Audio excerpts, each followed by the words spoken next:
guys, it's another Friday. Happy Friday. And the best part is it's a long weekend. It's a long weekend, yes. So guys, cheers to happy hour. And so I hope you guys watched. Yeah. Because we did. Episode 8. Yes. Of the season 2 of the Ladies of Durban. Yes. Housewives. What did you think? I love the fact that we pick up from exactly where we left off, which was last week when we got to see them talking about the confrontation with Sarusha. I have a lot of thoughts about this scene. Yeah. My first is Unongo struggles articulating herself. Sometimes she has good points, but they just don't come across as good. And then she doesn't want to listen to other people. She insisted, she was upset, people were interrupting her while she was talking.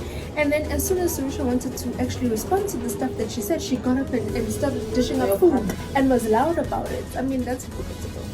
I think she has good points at times. Yeah. But it is a problem of not knowing how to actually say what she wants to say. Then everybody ends up thinking that she's just looks stupid and silly. Then nobody listens. I think no matter what she says now at this point in time in this season, nobody cares.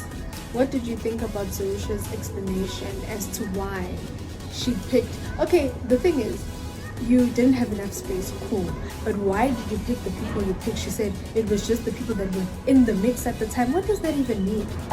There was another point she said, you would see well, next time ladies when I fly, I will share the bowl. Yeah, that's fair. I think she was being petty though. Because but that's fair. She took these ladies without the bowl. So now she's just being petty and saying the next time I fly, I'll share the bill because you guys can't afford it. First of all, she also can't afford it. It's Mr. Reddy's money, number one. Number two, it's fair because if you are saying to me, I need to, let's do something together, then pick up the bill. Because at that point when she was doing it because she wanted to, and her husband offered. So now we are stipulating terms, right? Yeah. So next time the terms will be as cocaine ladies. Then people can see themselves out if they can afford it. That's okay. I mean, I don't see anything wrong with her saying next time let's all do it together and pick up the bill. Literally, this was a kind gesture from her. She didn't have to include everyone. True. It's just the manner in which she went about it. Yeah, I don't think she can choose her own friends. I mean, but the manner in which was a bit, it was a bit problematic. Okay, and then we'll go to the next scene. No, before we go to the next scene, how do you think that I felt like Utobile was such a troublemaker to say to Unogu, I'm glad you bring it up at the table because I heard you guys talking in the room and it was thing. I think that she was trying to be a troublemaker. And the first time she speaks up, by the way, is to cause trouble. And then she causes drama. I think firstly, if you heard something and you can't back it up and you can't say what you heard, don't say it. You know, you can't tell me I heard people talking about you and then I'm like, what did they say? I'm like, I see. So we're gonna go to the gin tasting. Yes, the gin tasting. The place is absolutely stunning. Oh, listen, breathtaking. It inspired me to want to go on a holiday. I love the fact that the guys got nothing wrong. The guys were doing the tasting. Yes. Because usually with the ladies, we know tasting is stuff. I also love the fact that they were converted. Most of them didn't even like gin. But when the guy did the presentation and it was just a sunset, this is like the sunset, you know, it's Nambiti gin. Oh, it was beautiful. The setup was so lovely. The setup was lovely. Big ups to Lori for planning that. Yes, she could have had something else to drink because most people seem like they don't do gin, but the event was planned to the T. What I found strange was Jojo. It's so sad that her husband went through that, but why did she go on the trip? I think my friend with the trash was snappy even with the night before. The night before, because it made sense. If your husband had a heart attack a week or a couple of days just before you go on a girls' trip, personally I would cancel. But without judging Jojo, obviously maybe she was just trying to go back to normal and do whatever. Yeah, personally I also wouldn't go on a girls trip, but also this is work for them, right? So she was going to work. Yeah, but personally I wouldn't go on a girls trip even with them with like guys. Sorry, I guess wouldn't just put in. Yeah, and then for some reason they didn't have a dinner or anything. Okay, let's not say for some reason, we know why. it's because they were all in separate places, right? Like an hour away is quite far to do anything else together after you just had to sit out there, sit and I'm sure the gin tasting took a while also. It wasn't just wham bam thank you ma'am. So we didn't see anything after that. We just saw them the next day in the morning going for the game drive. Yeah.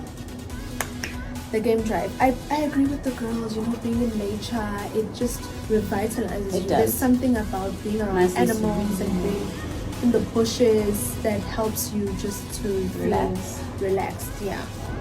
The game drive, I thought it was nice.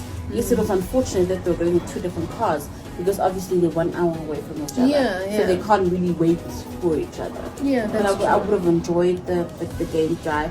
The conversations were nice on the game drives. It seemed like everybody was nice and mellow and neutral. This episode, she was so mature. She was so... Oh, love to see it, girl. Love to see it. Love to see it, Annie. You were very mature. You acted your age with this episode. She was very mature. Although Tobile's outfit was a letdown. Why was she wearing a leather skirt? Honestly, I think in the family. Because how can you wear a leather skirt and a leather coat to a game drive in the sun? The jab gay, I would say, if you're wearing Gucci from head to toe, you're making something expensive look cheap. I think it was not meant the way that they said it out. Yeah, it wasn't. They didn't say her. When they were talking about it, they didn't say Londi makes it look cheap.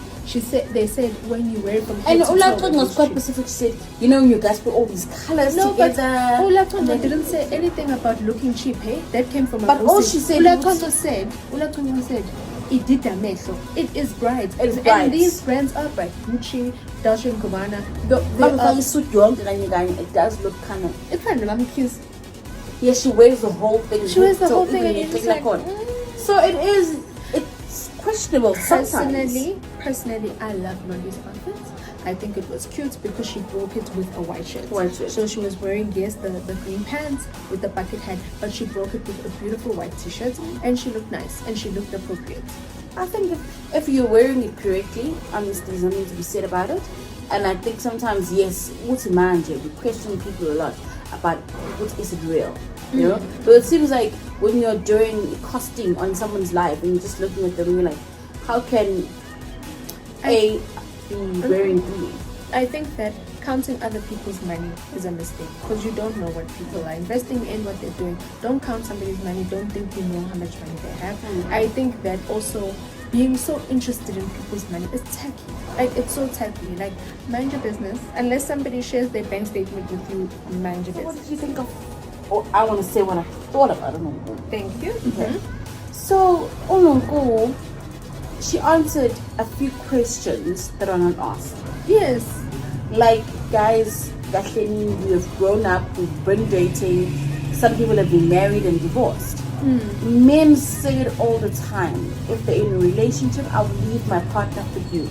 We are divorced, we are unhappy, we are separated. Meanwhile, it's not true. So for you to go on national TV and think, to say a dead man chose you over his wife, it's childish. It's childish. He's not here to defend himself. It was tacky. Oh no, this is exactly why I don't like Nongu. No, but this is why I don't like Nongu. She's tacky. And then her thing is always to say, this is who I am, this is how I am, I'm authentic. No. There's a difference between authentic. You can be authentic and not be a witch. Not rude. You can be an authentic and not be a witch. And she is being a witch right now. Because that statement was so necessary. That's not what they asked her. They asked her, why did you leave the damages issue for so long? And the correct answer would have been, I was married. And I like the meet up with Ula Sinu. Yeah. At the end, and this is the thing for me. I felt that Ulakon was being mature in the sense that she walked into that meeting with a clean slate. Yes. She didn't carry or harbor any feelings from what happened. And for her, Ufonoko to misunderstand that as being fake is because she's always ready to fight people. You don't have to be like that in life all the time. You can be calm, cool, collected, and say and ask what you want to ask. Exactly. And talk about what you want to talk about. Put your feelings out on the table. It doesn't always have to be about a stunt, about somebody crying, about a... It can just be the conversation. Yes, that's the more than anything, we're here to sort things out. So what point would there be for me to arrive with a funky attitude? Exactly. She asks clear questions, and that's the problem with people. You're also ready with your opinions and you're fighting, and you don't want to actually listen to understand people. You just want to speak. And that's exactly the problem with Ulatongo. I mean, with Unuku, that's why she misunderstood Ulatongo coming in with good vibes and good energy as being because fake. she's ready. She's not being fake. She's coming on a clean slate. How are you upset about something that happened even a day ago? You're still upset now. Get alive. Get alive. That means there's nothing happening in your life. And I keep on wanting to know what you like to do. Why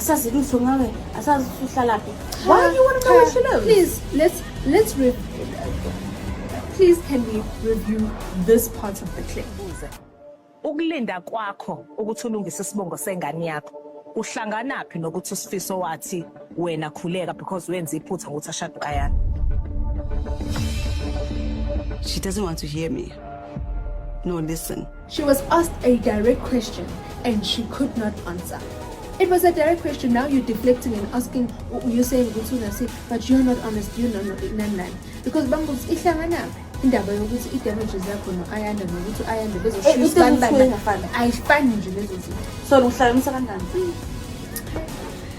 But yeah, ladies. So you guys coming. Tell us what you think. Tell us how you feel about it. Thank you so much for just babbling. Thank you so much for watching, guys. From what I saw from the trailer, next week's episode does not seem very exciting. No. But we do have the Real Housewives of Lagos starting.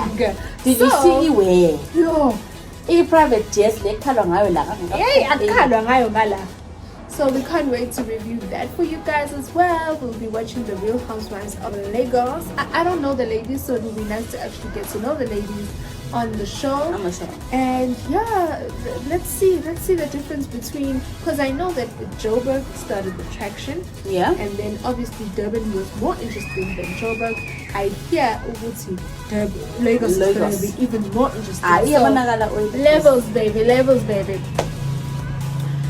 Levels, yeah. So guys, we just want to say thank you so much for watching, and we hope to see you next week. Have a lovely long weekend. Don't forget, don't switch on your computer on Monday. It is a long weekend. So it's late. Yes. So have fun, guys, and cheers to happy hour. Bye.